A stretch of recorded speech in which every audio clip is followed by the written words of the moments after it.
What's up, everybody? This is Russell. Welcome back to the show. I'm excited to be hanging out with you guys today. And right now, I am in the middle of one of the heaviest seasons of our entire year here. We have Funnel Hacking Live happening in less than a week. Right now, I've got 10 presentations I'm personally working on. It's late at night right now. I'm recording a podcast for you. And on top of that, at Funnel Hacking Live, we're launching 2 new companies. We are doing 1,000 other things. We just finished our Selling Aligned event literally today and a whole bunch of other stuff. And the number one question I get from so many people is, Russell, how do you get so much stuff done? Sometimes they replace stuff with other words, crap, or other things like that. But I'm gonna say stuff for the podcast and for the YouTube channel. But how do you get so much stuff done? And that's what I want to talk about, because I feel like so many people are trying to do things and their wheels are always spinning. They're never quite getting things finished. Yet for me and for our company, we get a lot of things done. You probably notice how many offers and funnels we put out there, how much content, like how much stuff we're able to do with a very small team. And the question people ask all the time is, how do you do it? So I'm gonna show you guys behind the scenes a little bit of that today, and hopefully give you some ideas and motivation and some frameworks to help you to get more things done and actually get things to the finish line, right? Because how many of you guys have half-built bridges, right? You've got this project over here and this project, and 4 or 5 projects that are halfway done, but they're not finished yet, right? How do we actually close those things? How do we get them done? And that's what I'm gonna show you guys today. And I think this will be very helpful for most of you, especially entrepreneurs like me and like you who have probably some sort of entrepreneurial ADD that keeps us from like focusing. Like, how do you focus enough to finish so many things, right? Because when all said and done, you're not gonna remember in your business for the things you're creating. You'll be remembered for the things you actually create, the things that are published, the things that get out there into the world. And so that's what I'm going to talk about. It's one of the jokes we have internally. I can't remember. This is, probably 5, 6, 8 years ago. I don't know. We started talking about this. But we talked about this joke of just like, what we get done in our company every single day is what normal companies get done in a year. So we always call them funnel years. So we're like, oh, in 3 funnel years from now, blah, blah, blah, whatever the thing's gonna be done, right? Because what we get done in a day, most companies, most businesses get done in a year. So how do you do that? How do you compress time? How do you get that much stuff done? And that's what I want to share with you guys. So that's kind of the concept. So I've got 5 or 6 points that are very, very important to understand to help you to get these things done, right? And so before I go too deep into the actual principles, I want to share with you one of the stories. It was just one of the insights when I first got into this business was really powerful for me. Again, you have to remember, like when I came into this world, I was a wrestler. You can tell from the cauliflower ear, right? I'm a wrestler. I had a C in my marketing class. I didn't have a degree in business. Like I barely graduated high school, barely graduated college. Like I was not the top of my class. I was the bottom of my class. I was a great wrestler. And that's what kept me going through college and stuff because I wanted to compete. But I wasn't great at those things. So when I started getting into business, it was weird because I started noticing a lot of the same frustrations I'd have in school, right? I'd be sitting there listening. I couldn't get things done. I was frustrated and I didn't know what to do. And I remember I was at this one event. And I used to go to a lot of events back then because I was trying to figure this out. I tried to be in proximity with people who were having success because proximity is power. And so that was kind of the thoughts. And I remember at one of these events, this guy spoke, and his name's Alex Mandoja. And some of you guys may know Alex, just one of my early mentors, really smart guy. And he said something that was so powerful. He said, Russell, you have to understand there's 2 types of people in this world. There's people who are great starters and there's people who are great finishers. Okay, there's starters and there's finishers. He said, you have to figure out which one you are and then surround yourself with the others. And I remember thinking about that. And at the time, I had a whole bunch of half-built bridges. I had a whole bunch of projects that were halfway done. And I was like, I'm really good at starting things. I love starting things. I get so much energy and excitement and like passion from the starting of a thing. How many of you guys are the same as that? How many of you guys are like the starters in your business, right? It's so much fun to have the idea and to brainstorm, to figure it out and get the logo design, buy the domain, start talking about things. But as you get further and further, at least for me, as I get further and further along the path, the less fun it gets. And then for me, as soon as like the project's done, like before I ever launch, like when the funnels, like the product's been done, the graphic design's done, the funnel's finished, as soon as that's done, for me personally, that's where I get bored. I'm like, okay, I'm done. I want to go create another funnel. Like I literally, as soon as like, and it's funny because for me, my business, like the only way my business actually makes money is everything happens after that point, right? Do we actually sell it? Do we continue to sell it? Do we grow it? Do we scale it? Those are the things where you actually make money. But for me, I'm a great starter. And I started realizing when I heard Alex say that, like, man, I'm a really good starter, but I'm not a great finisher. And he said, you gotta figure out which one you are and then surround yourself with the others. And so for me, I started hiring people. But I started hiring people based on that. I wasn't hiring other starters. I didn't need another starter. I was starting more stuff than anybody ever should, right? But I needed finishers. One of the times I started realizing this is when I first got in this game and I started going to seminars and I was speaking at seminars. And back then I wasn't as smart. I figured out a couple things along the way. But every time I go to a seminar, I sit in the back and I'd be making my slides while I'm looking at other speakers and figure out what I was going to sell. And I'd create a new offer literally every single time I would present. So I get on stage and I would teach something and I would sell something. And I would just be making up like, okay, and first you're going to get this and I'll give you this. And how do you guys want this? I'll throw in this. And so I started like making all these different promises, right? Because promises get people to buy stuff, but then I didn't know how to fulfill those promises. And half the time I forgot about it until like, a month later, 2 months later, someone who bought from me, like, what about the whatever thing you promised? What about this? I'm like, oh, I forgot about that. I forgot about it. And like, I was just so like, I would drop so many different balls, right? And so when I started hiring people, one of the people I remember I first hired is Brent Co-Peters, and Brent's still with me. But Brent used to come to these seminars with me, and literally I would have him sit in the back. I'm like, listen really carefully to what I say, and every time I promise something, write it down so we can make sure I don't forget to fulfill on the promises we're making, right? Just a basic thing. It wasn't out of like I was trying to be a bad person. I get so excited in the moment, and then I would forget because again I'm a good starter. Oh, it'll be fun. I'll do this. I'll do this. I'll do this. But I forget what I had promised sometimes, and then I didn't finish. And so Brent sat there and he would just capture it, like pay attention to all this stuff. And he'd be like, no, like, don't say that, please, whatever you do. But it gave me the chance to have somebody who have all the lists, and we go back and we could finish them together and get those things, right? And I started hiring more employees and more teammates over time. And the reality, if you look at like our business right now, there's probably one or two starters. I would say Todd's a starter, I'm a starter, there's a handful of them. But the other 300-400 plus employees in the ClickFunnels, Russell universe, they're all amazing finishers. Like I have to surround myself because I'm such a good starter. I've started so many things. In fact, it's interesting if I look at me as a coach, the reason why I love my inner circle, and I love my Atlas group and things like that, like I love starting things. And so when people come to me, I can see in a heartbeat, like, oh, I would do this. And like, I know exactly how to start, how to launch it, how to get things out of the way. But most people don't come to me because they're like, Russell, how do you scale a business? How do you long-term build an operating, the people? Like that's not my skill set. Not what I'm good at. I'm good at starting business and launching, getting messages and noises out into the marketplace, right? And so anyway, so that's the first thing I'll say for you guys is first looking internally and like, are you a starter? Or are you a finisher? Okay. If you want to get more stuff done, okay, if you are a great finisher, you need to find a starter to like start these projects so you can finish them. If you are a starter, you got to find some finishers to help you finish because it gets harder and harder for us the closer we get to the finish line to actually finish if we're not finishers, if we're starters. Because the first thing you're gonna do, as soon as you feel the pain of getting towards that, your brain's gonna be like, I want to make something new. Like, give me something new. I don't want to do this. I want to do something fun and exciting. And you want to like start a new thing to get out of pain because we get so much pleasure and happiness from the creation. Okay, so there's this kind of one caveat, one pre-warning for you guys as you're trying to figure out how to get more stuff done. Okay, so that's number one. Number two, after you figure that out, okay, and especially if you are the starter, the next thing is you have to have a vision, right? There's gonna be a vision for the thing you're creating. Why are you doing this? Like, what does that look like? What's this vision? For me, every time I start a new project, one of the very first things I do, because for me, I get this idea and it sits in my head, and I think everyone's got probably a different order, different process. But for me, the way it works is it gets in my head and it's just like, it's kind of this like fuzzy idea, like I have an idea like, ooh, we could sell something, whatever. Like I have kind of an idea of something that we could create, right? And then for me, it's usually like, I got to figure out a domain. I got to buy a domain name tied to it. And I got to design a logo. Those are my next two steps for me before it can become real. It's got to be tangible. And for me to make it tangible, I got to have a domain name and a logo. Okay. I have literally, I would say conservatively, probably 3,000 to 4,000 domains I bought in the past. All of them tied to a great idea. So it's like an idea, I go buy a domain instantly. Something secrets, like, or something hacker or something, it's all some version of that for me. So that first thing I do for me is I'm buying a domain as quick as I can, right?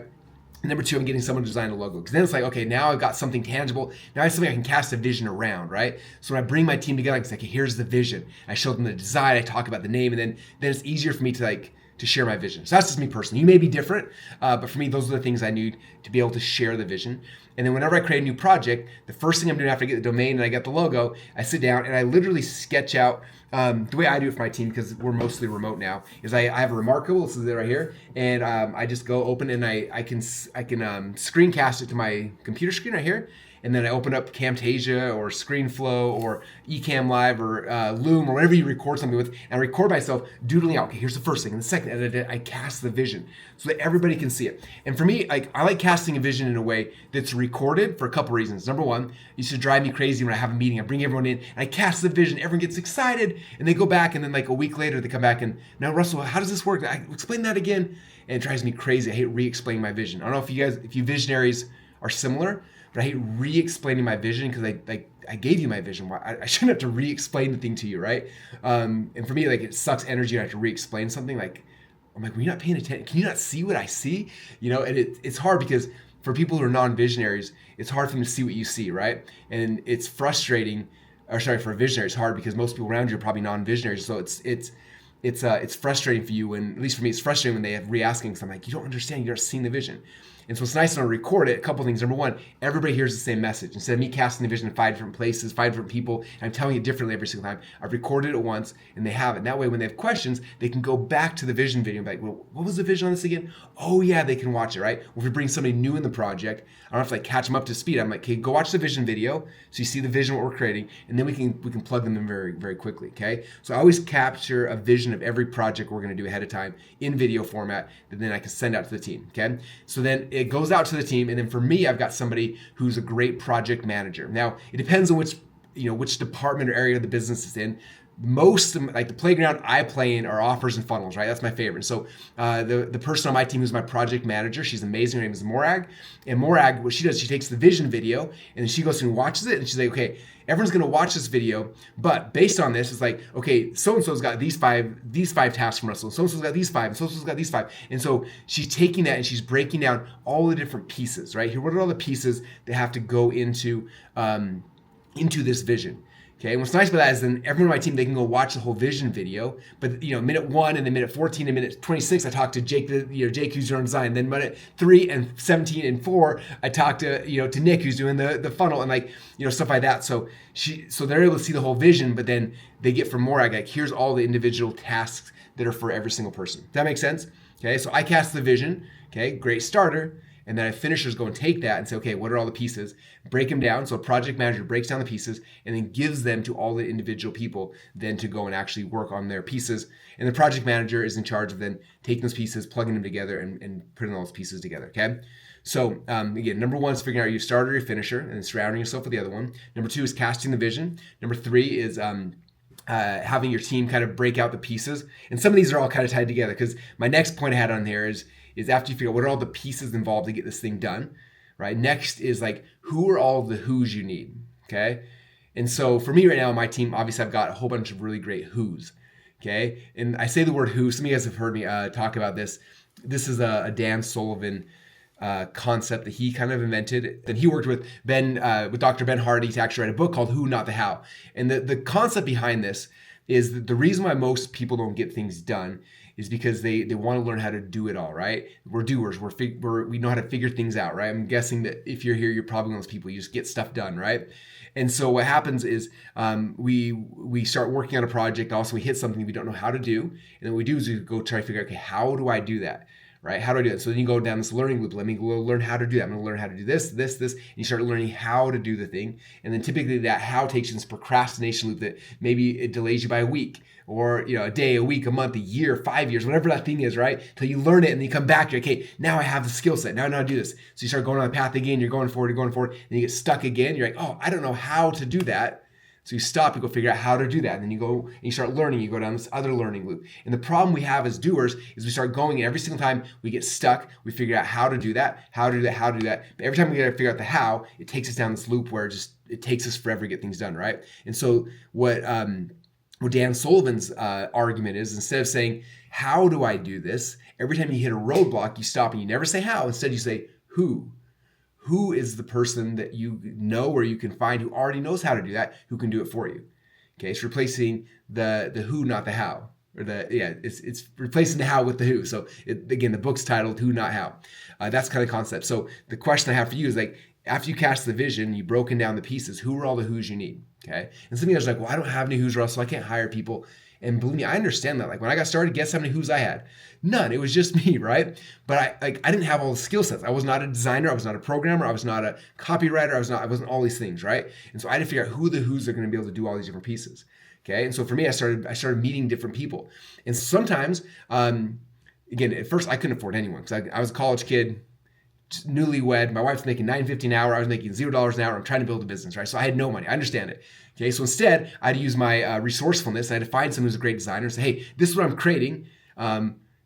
I can't pay you, but if you help me launch it, I'll give you X percentage of anything we sell from this product, right? And I sold people on why they should partner with me, right? I sold designers, I sold programmers, I sold people into these projects, okay? When I would make money in one project, I'd reinvest into another one, right? Like I literally, when I was trying to hire some programmers back in the day to create one of my very first products ever, I found out how much it was going to cost. I didn't have that much money. And so I remember I went, and my buddy and I, we went and we bought tarps and rakes, and we walked around the neighborhood raking leaves for people. Rake leaves, we put them in the back of a truck, threw them in the dump, got paid to rake the leaves, and then I took that money I used to rake leaves, I sent it to Romania for my buddy Doral. Doral, I pay him, and he would program things for me, right? And then that was the process, right? So I'm hustling to figure out how to get money to be able to pay the who's, right? It doesn't mean I have to my business has got to make X amount so I can hire a who. It's like, no, figure out other ways to get money, right? Like, how can you get money? For me, it was raking leaves. For you, might be borrowing money, might be there could be a lot of different ways, but figuring out how to get the money. So I got the money to pay for the who's. I partnered with the who's. I offered them equity. I offered them profit share, rev share, things like that, right? But for me to figure out how to do all the pieces, it's going to take forever. Okay, so instead, I got to figure out who are the who's who already know how to do this. And then I can figure out how do I get them on board to be part of this project. Okay, one of the keys is cast the vision. Here's the vision. Right, I showed them the video. This is the vision I'm trying to create. It's gonna be amazing. I got no money right now, but after we launch this, I'll give you 10%, or I'll give you, I'll pay you $2,000 for a logo after it launches if it's successful. I'm hoping it will be, but I don't know for sure. And you're finding people I can negotiate with like that. Okay, so I get all the who's. And then the last piece I had here before I walk into the next portion of these is really understand why are you doing this. And this kind of comes back to the vision, you're casting the vision, figuring out the pieces, who are the who's. But the big thing when you start getting the right who's on board, they want the vision of what they're creating, but they also want to know why they're doing it, right? What is the why? And you hear this talk, hear Simon Sinek and people talk about what's your why? What's the reason behind you actually doing this? And it seems cheesy, I think, but the reality is it's so important. It's so true. When you understand the why and you cast the vision, people will follow you. They'll follow you to the ends of the earth. Some of you guys know over the last 2.5, 3 years now, 4, I don't know how long it's been, but I've been collecting these old books, right? And for a long time, people thought I was crazy because why are Russell spending literally millions and millions of dollars to collect old books from people who have, are no longer on the planet? And nobody could understand. And I was trying to explain it. Nobody understood. And so I remember we were about to go to this Mastermind in Paradise down in Mexico with all my Inner Circle, 2CCX members, things like that. And so we're about to go down to Mexico.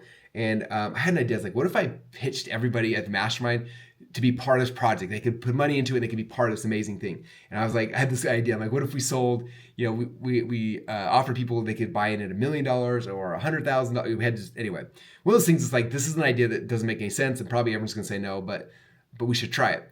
And so before we went to Mexico, it's 2 days before we went to Mexico, someone from my team, I was talking to some of my team and they're well, we should let's capture you, explain why you want, why are you trying to build this? Because it still makes sense to none of us, right?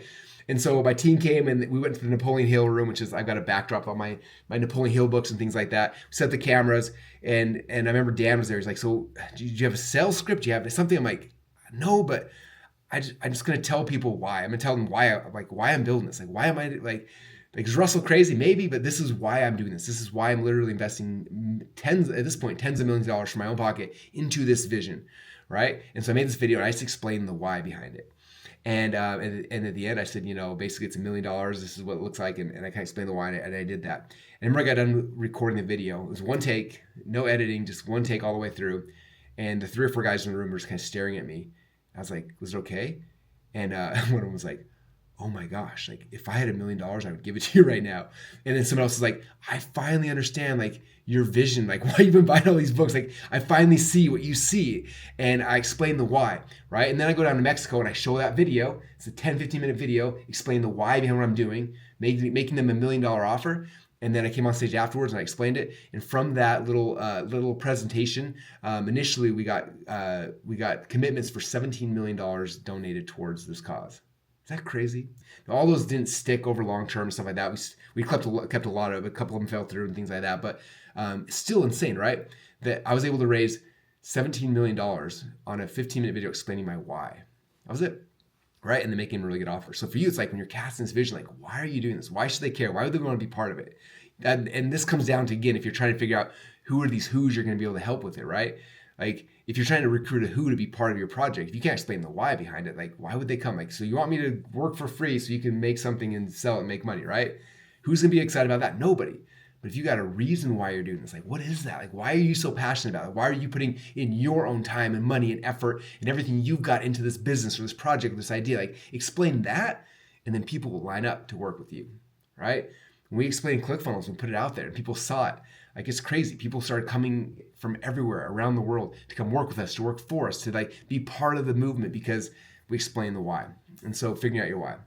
Okay, so I'm kind of not that I'm all over the place, but I'm going through my bullet points. I'm skipping around a little bit just because I want to make sure I'm covering them all in my logical sequencing of events, which is different than my bulleted outline that I wrote before this. But first thing again is figuring out, are you a starter or a finisher, and then surrounding yourself with the other type of person. Number 2 is casting the vision. What is the vision of what it is you want to create, right? And again, I do it through videos on my Remarkable, okay? Number 3 would be explaining in that vision your why. Like, why are you actually doing this? Why should they care about it, right? After the why, then it's going and taking your vision and breaking down, here are all the pieces that are involved to be able to make this vision become a reality. One of my favorite quotes, I can't remember where I heard this from, but I'm sure you guys know what it is. This is a famous thing, but they say, what's the best way to eat an elephant, right? And you look at this vision, like, whoa, that's a huge vision. That looks awesome, Russell. How are we going to do that? What's the best way to eat an elephant? One bite at a time, right? That's what the pieces are. You're breaking down these pieces into all the different, like, here's the different bites you got to take to be able to actually eat this elephant, right? So here's all the different pieces. So for me, it's more like taking my vision and project managing. Here's all the different pieces for our team to do, okay? And then if you don't have a team yet, then it's figuring out who are all the who's you need to actually get those pieces done. So you can get them done in the next 3 months versus the next year, 5 years, or 10 years, right? At one Funnel Hacking Live, I remember the first time I ever explained this who, not the how principle. And I was showing people this vision from like getting started to winning a 2 Comma Club award, right? And there's this big, huge gap between those two things, right? I said, now to go from a beginner to winning a 2 Comma Club award, the first thing you have to do is you have to go and you have to figure out how to create a product, right? And so I showed the timeline, and then you're going, and all of a sudden you get to the spot where like, oh, how do you create a product? Well, I don't really know. And then it's like, from here you got to go and you have to go study how to create a product, how to do product research, how to record a video, how to edit a video, how to and all the stuff, right? And it's like, on average, it'll take you 3 or 4 months to master all of that and create the content, right? So now you're on this path from startup to 2 Comma Club winner, right? You go on this path, boom, to create a product, you figure out, and you get stuck with the how, and it takes 3 or 4 months, and you get back on the path, okay, I'm gonna keep going now, and it's like, now I got the path there, now I gotta figure out how to set up a website, how to build a funnel, how to write copy, and it's like every single step, and we show this thing, and like, when I took all these little pieces, like take 3 months to learn that, 6 months to learn that, a year to learn that, and we pieced them all together, just all the skill sets you need to win a 2 Comma Club award, right? To be able to create an offer and launch it into the world, right? Copyright, driving traffic, like all different pieces. We put them together. It was like 7.49 years. If I remember, it was like how long the timeline was if you want to go do this on your own, right? So that's the problem. Is we have this vision. It's like, hey, for me to get this all done by myself, it's going to take 7.49 years. If I actually like line it back to back, right? If I'm actually strategic and I show how to actually what it's going to look like. And that's why most people don't get stuff done. Okay, so instead we have to break that down, and again, it's coming back to the who's, not the how. Okay, here's the 5 pieces. I can get so-and-so here, so-and-so here, so-and-so here, so-and-so here. They can all be working simultaneously, so they all come together at once. And also now it takes it from 7.49 years, I can compress that down to 3 weeks. Okay, see how that works? Because I'm not trying to learn how to do all the things. I'm finding the who's who already know how to do the thing. They can all be working simultaneously because it's not me just doing all the pieces, the next piece, the next piece. They don't have to learn it because they don't know how to do it. It's just I got to cast the vision, right? Explain the why, figure out the pieces, and then gather the who's. If I can do those pieces, I can compress time dramatically. It's the reason why we can launch companies and businesses and funnels so quickly, just because I've got the who's in place who can do things very, very quickly. Okay, but it took me years to get that. Okay. When I first started launching business, I had one designer I loved. I had one, I had to write the copy because I could never afford copyright. I had to learn copywriting. I had one a programmer. So I had these 5 or 6 people. So every time I had a project, I knew, okay, this person charges me $300 for logo. This person charges me X, and I knew what those things were. So whenever I had an idea, I was like, hey, it's going to cost me $1,500 to get all the pieces done or whatever it was going to be, right? But I knew that, so I go make the money, come back. Okay, guys, here's the vision. Here's everyone's payment for the thing. Let's go build this thing, right? And that's what I would do. Okay. So those are some of the first set of components. So I want to talk about, there's 2 big things, and these are the pieces I think drive the reason why I get so much stuff done. And these are the pieces that are missing from most people when they're trying to figure this out, okay? And I was lucky when I went to the second seminar I ever spoke at was a Carl Galletti event in Las Vegas, went down to this event, and again, I went and I presented and I pitched. I think I sold 6 people $1,000 a piece for my offer, so I was like pretty excited. And then I remember watching other speakers, and one of the speakers was John Carlton. He's one of the greatest copywriters of all time. And John's there speaking about copywriting, and I was like, I knew that copy was the thing that I was struggling with the most. I needed to learn because it was too expensive to hire copywriters at the time. They didn't have AI, they didn't have funnel scripts, they didn't have any of these things. And I was like, of all the pieces, I could hire a designer for a couple $100. I can hire people here, but like the copy was like the most expensive. In fact, I remember trying to hire Michael Fortin, and he quoted me $8,000. I was like, $8,000, like for some words on a page? It made no sense to me, right? So I'm like, I have to learn this. So Carlton was selling the course. It was $2,000. And we're buying the course, getting home. I started going through all the materials and the learning and everything. And in that course, there was a little tiny tape. On the tape, it was Gary Halbert and Michael Fortin talking about copywriting. And so I'm listening on my cassette player. I have my headphones in. I'm listening to these guys talk about copy. And I still remember Halbert was talking. And if you guys don't know Halbert, his nickname was the Prince of Print. He was like one of the greatest of all times. He passed away a couple years ago. I had a chance to interview him once. About a year before he passed away, which was, for me, like insane honor. I was a college kid. I'm interviewing the Prince of Print. Like it was crazy. Anyway, I'm listening to this podcast or this tape between these guys, and Halbert shares this story. And I'm going to share this story with you. I want to caveat it with, I've shared the story at some of my bigger events. And one time I had 3 or 4 people who got very offended by it. So you may get offended by this. If you get offended by it, I think you're dumb, because this makes no sense why this would be offensive. This is a story that illustrates the point. And it's not, I don't even know if it's true or not true. It doesn't even matter if it's true. It could be a parable, for crying out loud. So if you're going to get offended, I apologize in advance, but that's kind of on you. Either way, I'm going to tell the story because it illustrates something, and it changed my life when I heard it. So this is what Halbert said. In this, I think it was called the Scuttlebutt tapes was the name of the tapes. If you want to go try to find them on eBay. But I'm listening to this tape, and Halbert talks about how he gets so much stuff done. And he said, you have to learn how to trick your mind into believing that if you're not successful, you're going to die. Okay? And then he goes on and he says, if you look at how the Mexican mafia, how they get things done, right? They go to the government and they're like, hey, we need you to change the laws, because if we do change laws, we're going to make way more money, right? So the mafia goes to the government. The government's like, whoever the head of the government's like, no, like, why would we do that? That's the dumbest thing ever. And so what happens is the next night, the mafia or the mobster, whoever, will go break into the house of the politician. They'll sneak into the room, and they'll wake him up at night, and they'll show them 2 options, okay?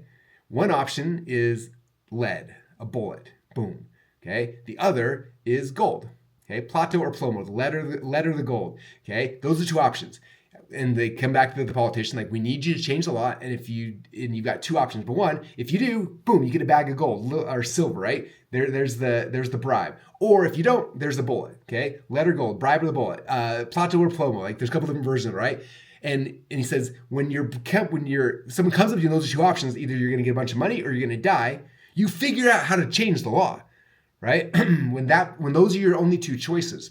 He said, the reason why most people aren't successful is because they're weak on their own mind, right? They set a deadline like, oh, I can change it. Oh, it's not a hard deadline. No one's like holding me accountable. And they keep moving and they keep moving and keep letting this deadline shift and move and move. And Halbert said, the reason why I'm so successful is because in my head, I set a lead or gold deadline.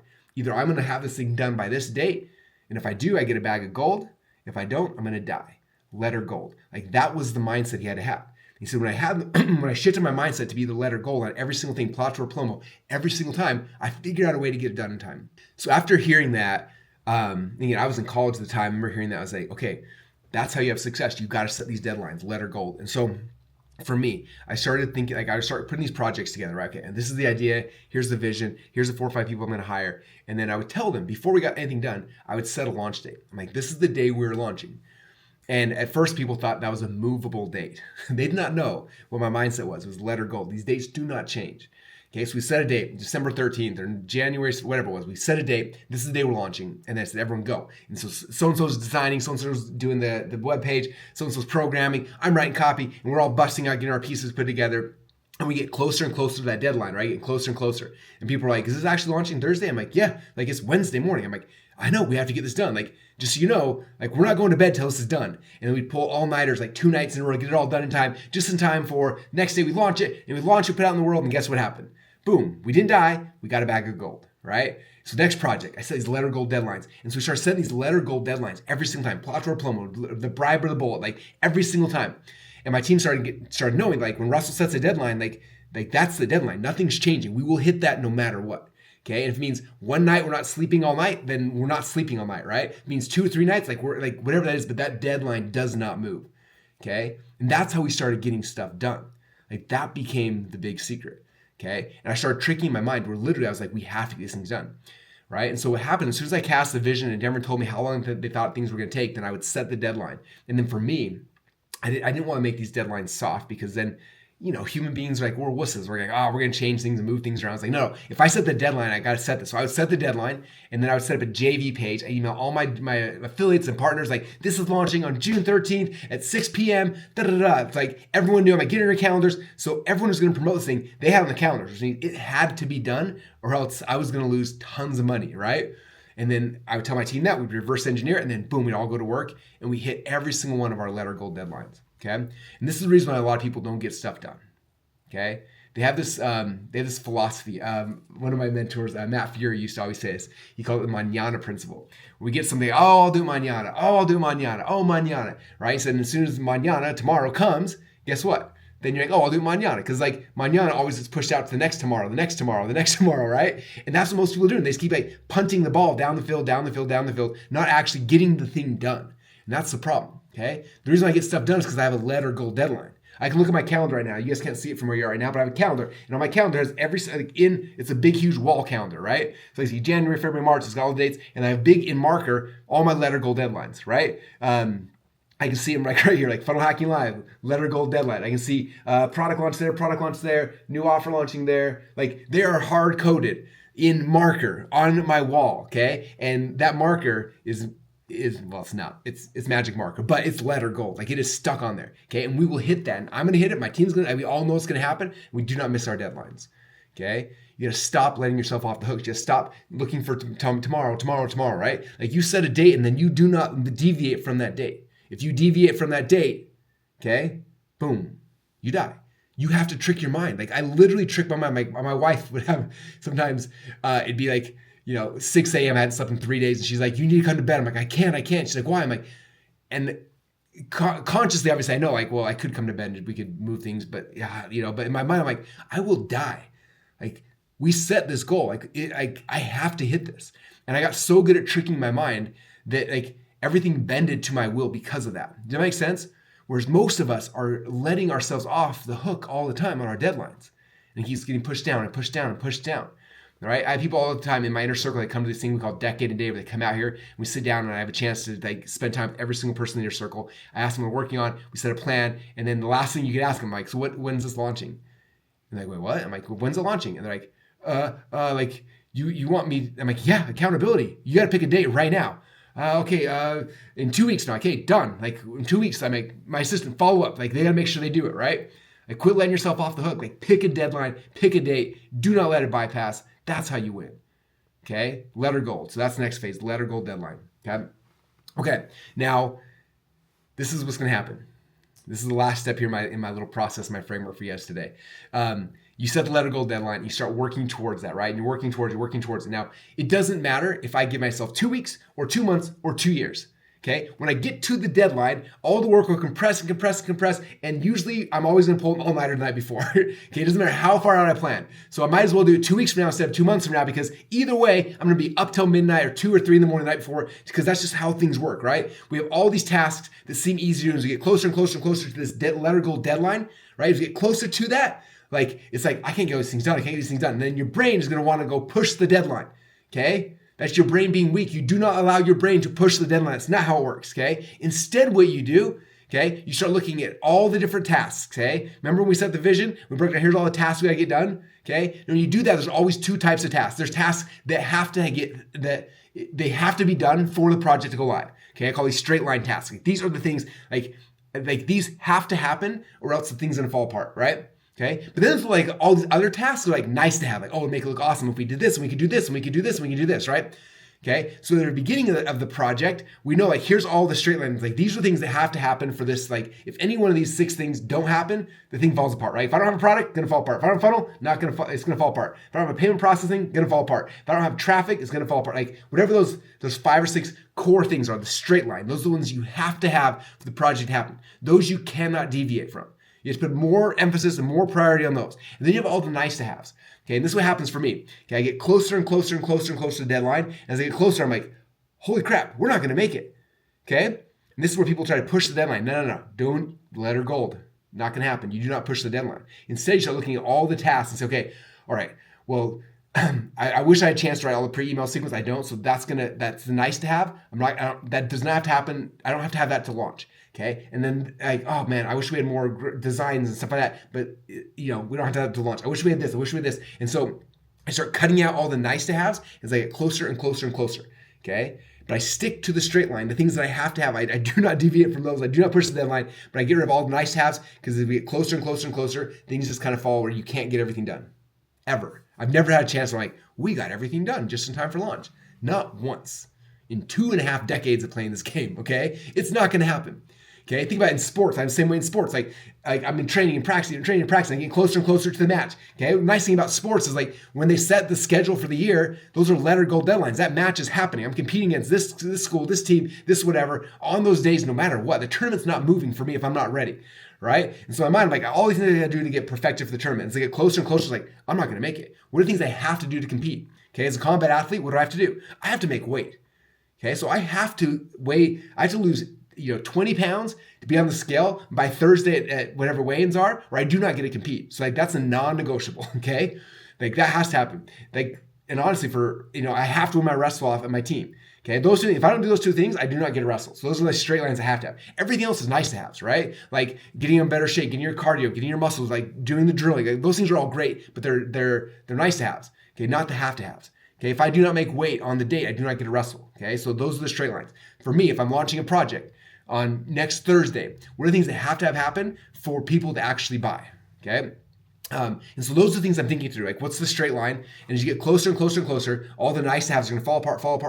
You're going to hit the deadline, you launch it. And after it launches, then you come back and say, okay, what are all the nice to haves that we didn't finish? And now we start weaving those and we start backfilling those after the project goes live. Okay. And that's how we play the game. That's why I get so much stuff done. Okay. From the outside, I don't know what it looks like to you guys, but internally, it is a mess every single time. Everyone's going crazy. Deadlines happening. We're all cranking. Everyone's working on things. Last minute, like we can't get that done. This isn't happening. None of the social posts are done. None of this is done. None of that doesn't matter. We're launching the webinar. Boom. Webinar launches. We make a bunch of sales. Sales are coming in. It's like, sweet, we made sales. Okay. Whew. We got 30 seconds to breathe. Now it's backfill. Go get the social campaigns. Figure out. Go get this. We start plugging it in, and now we get those things done in the future. Okay. We do not move from our letter goal deadline. That is the key. That's what most people are struggling on, is they keep letting this thing move. Okay. So when you ask me, Russell, how do you get so much stuff done? Those are the things. Okay. I know I'm a starter, so I surround myself with tons of finishers.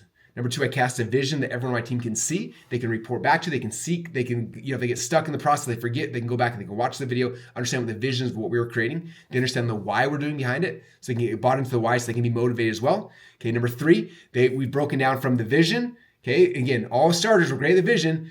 Okay, if I had to finish now, take that vision and say, okay, here's all the pieces that you need to get in place to be able to actually get this thing done. And if you can't afford a finisher yet, then you're gonna have to be both. And it's gonna be painful, but you gotta do it anyway.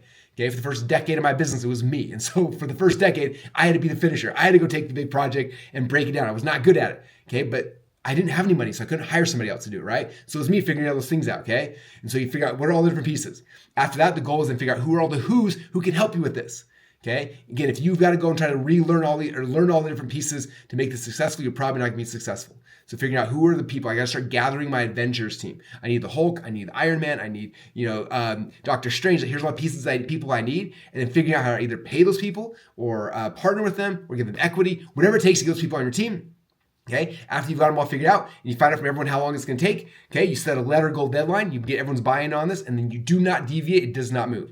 Then as you start marching towards that letter goal deadline, right, you're focusing on the straight line, things that have to happen for you to be able to actually launch, okay? As you get closer and closer and closer, all nice to haves start falling off. But you stick to the straight line until you get it done. You launch it, and after it's out in the world, then you come back and start weaving in all nice to haves, okay? And that's how you play the game. Okay, now I want to tell you guys a real quick story to kind of wrap this up to show you the results of this, okay? Because a lot of times we think putting the project out there, then it's done. So it's like, and it's not. It's like that's the beginning of the game. Okay. So 6 months ago, I had a vision for a project, And it was an event called Selling Online. You guys probably heard of it. If you haven't, go register for it. We do it once a month. It's amazing, okay? So Selling Online event, cast the vision for my team. Everyone got excited. We saw the whole vision in 2 weeks. Okay, we put together the whole thing. So what do we have to do in 2 weeks? So there's a lot of stuff, right? But number one, we got people to actually show up. So step one, create the funnel page, the upsell sequence, members area, and we promoted it. So we promoted the list before I even created one presentation. Now this is a 3-day event where I'm doing basically every single presentation. Okay, so we launched it. People are registering, they're signing up, and it's like, cool, people are registering. Step one is done. I don't know what to talk about. Okay, well, all right, that's step number 2, right? So I'm going back and I'm killing myself, getting all the, I know that for me to be successful, we do the entire event, but there is an offer in the event, right? So I know that of all the pieces, there's a lot of nice to haves, all the presentations would be nice to have, but the one that has to happen for us to actually make money is the selling presentation. So my next piece, straight line, webinar registration page, right? Drive traffic, straight line, number 1, reg page, 2, registration page, straight line, number 3. I have to have a webinar that's going to sell. So I focus all my effort for a week on creating the one presentation that's going to convert people and get them to buy, create that presentation, right? Now I've got the pieces. Worst case scenario, people registered, went through the funnel, they go through a 3-day event. I got the one presentation where I sell, and then we got the offer and the members area in the back end, right? So those are the pieces that had to have happened for the event to work, okay? So we have those pieces done. Then it's I still have another week. Cool. My let her go deadline's a week away before the event actually starts. Now I can go and try to see if I can get all the other presentations done. So I'm doing presentation number 1, number 2, number 3. I'm trying to get all the other presentations done, right? I got closer and closer. So the event goes live. Guess what? It's a 3-day event. I had everything done for day number 1, everything done for day number 2, and I had nothing done for day number 3. Okay? I ran out of time. But the event went live. So we launched the event. I do day number 1, do day number 2. We make the offer. People go by. Day number 3 comes out and had an outline for what I wanted to create, but I didn't have any slides done, had nothing else.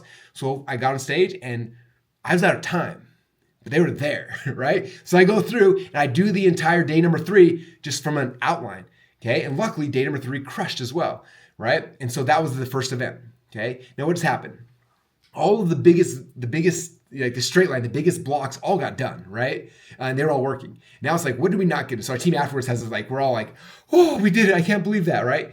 Okay, what did we forget? It's we forgot the email sequence. We forgot this. We forgot this. We ran out of time for this.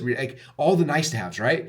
So we said, okay, let's do this event again in a month. And let's go back through and now we have the hard work's done, right? The 4 or 5 big rocks, we have a registration page, we got a funnel, we have the offer, we have memberships, all things are done. So now we're doing this round number 2. Okay, we've set a let-go deadline. It's happening in 30 days. Event's going to happen again. Boom, we come back.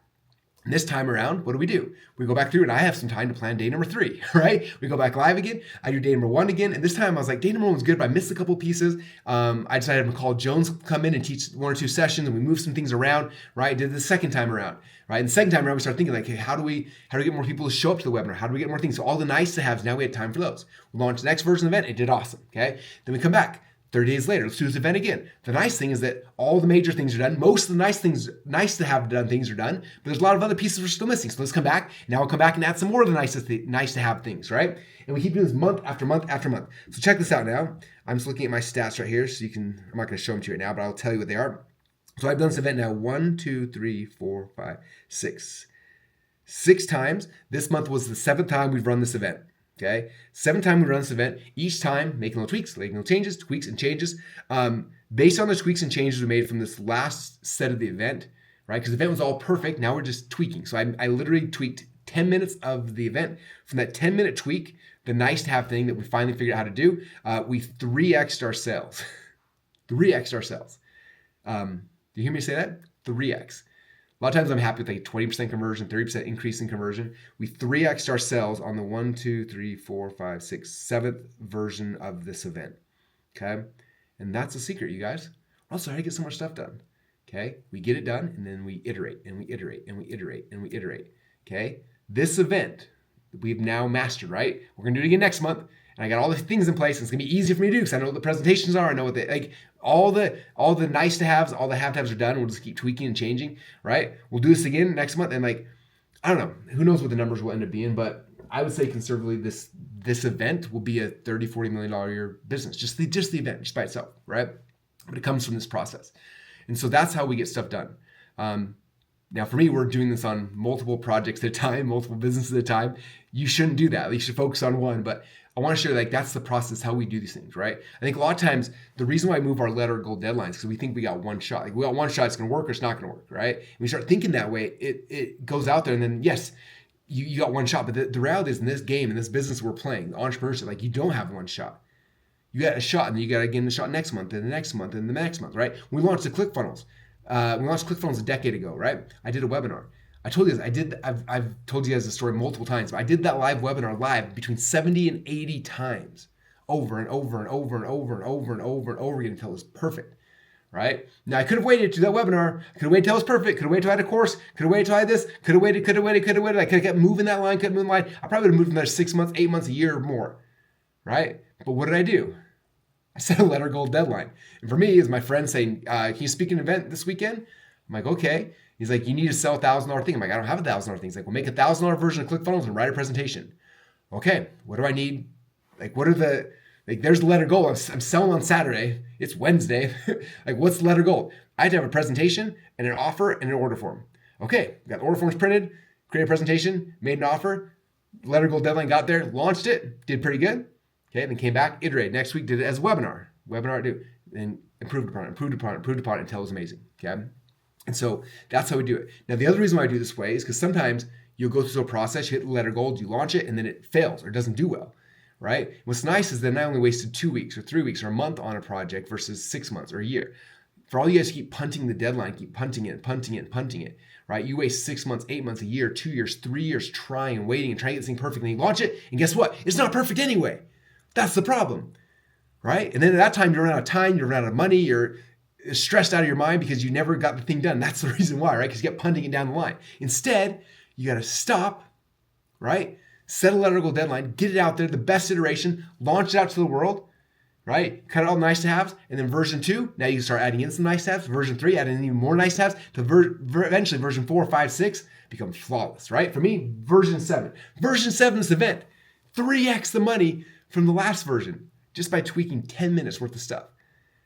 Okay, you guys getting this? Okay, ClickFunnels, $100 million your company off me doing one webinar 70 times in a row. Every time, iterating until it was flawless. Okay, I didn't wait. That's the key, right? I get a lot of stuff done, so I figure out which things are worth pursuing, which things are worth iterating, which things are worth becoming amazing. Like, it's crazy. We're looking at the ClickFunnels journey, the last decade of this business. The majority of our volume and money came off of 3 funnels. How many funnels were launched in the last decade? It's definitely over 100, maybe over 2, right? Russell, why'd you launch 200 different funnels? Because I was looking for the 3, right? If I was waiting for 6 months for the 1, I would never have found the 3, right? I got to go through a lot of iterations till I find the winners, right? And if my letter goal deadline is so far away and it keeps moving, I'm never going to get forced to figure out the things, right? Like, that's what most people are missing. Okay, I launched 100 funnels to find the 3 that are going to do the volume. If I'm launching 1 a year, I'm not going to make it. Okay, unless you get lucky. And some people do get lucky, but it's rare. It's on the backside of volume, putting a lot of stuff out there. Okay, a lot of content, a lot of videos, a lot of funnels, a lot of offers.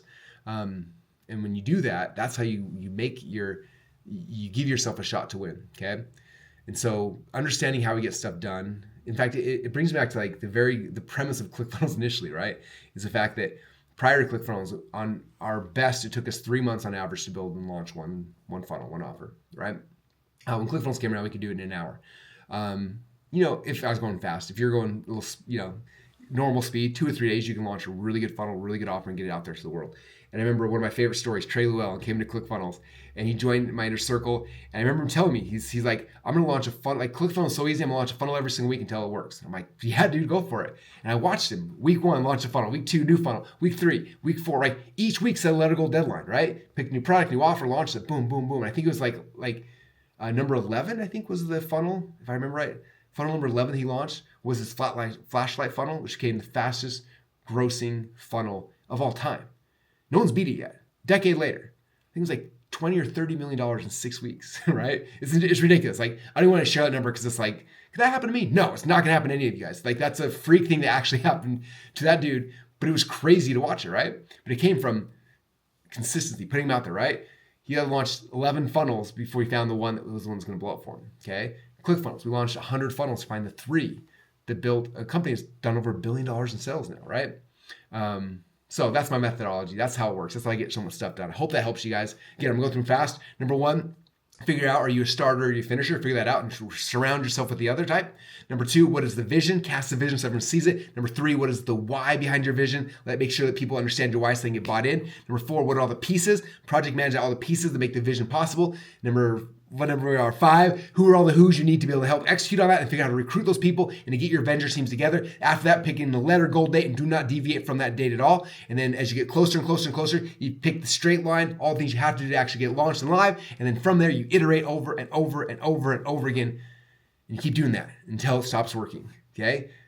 Again, event number 7, I've got event number 8 happening this month. I'm gonna make a couple more tweaks. If I can get a 3x sales again, 3x conversion from 10-minute tweak. If I do that same thing again next month, or maybe I only get a 50%. If I do that this month, 50% next month, that's 100% in the last 2 months. Like, it is insane, right? The amount of volume. Anyway, it gets crazy really, really fast, okay? But that's how we get stuff done. Hope that helps you guys. Appreciate you all. Thanks for listening to the podcast. If you enjoyed this one, share with somebody. If you're watching on YouTube, let me know in the comments down below. And I appreciate you all. And I hope you guys are enjoying the Russell Nutsy Show.